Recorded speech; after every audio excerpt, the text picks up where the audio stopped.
Qədim dövrlərdə İlkin bəy, sənin kimi bir nurani, gözəl bir oğlan olur. Çox gözəl əməllərlə, savab işlərlə məşğul olub.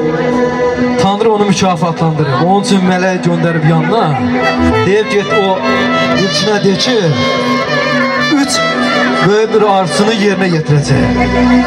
Nəsə gəlib qapını döyüblər. 3 dənə kişidir. Mələk cildində, yəni mələklər insan cildində daha doğrusu.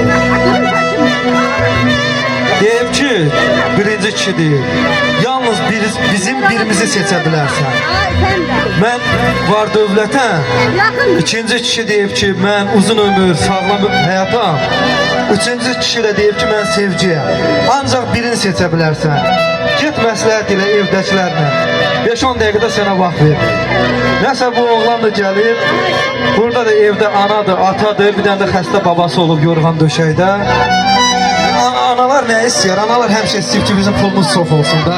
Deyib oğul var dövləti seç.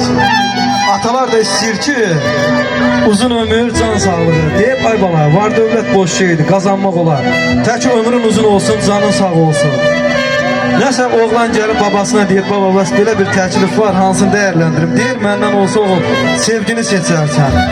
Oğlan çox çıxılmaz vəziyyətdə qalır.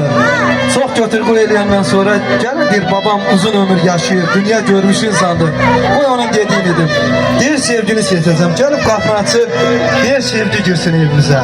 Sevgi daxil olarkən, hər 3 kişi daxil oluyor. Deyir, və siz mənə dediniz ki, yalnız birini seçə bilərsən. Dedi, oğul, sevgi olan yerdə var dövlət də var. Uzun ömür, sağlam həyat da var.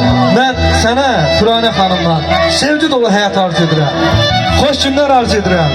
Gözəl günlər arzu edirəm. Bəmizi gəlimizi ürəkdən alqışlayan xahiş edirəm.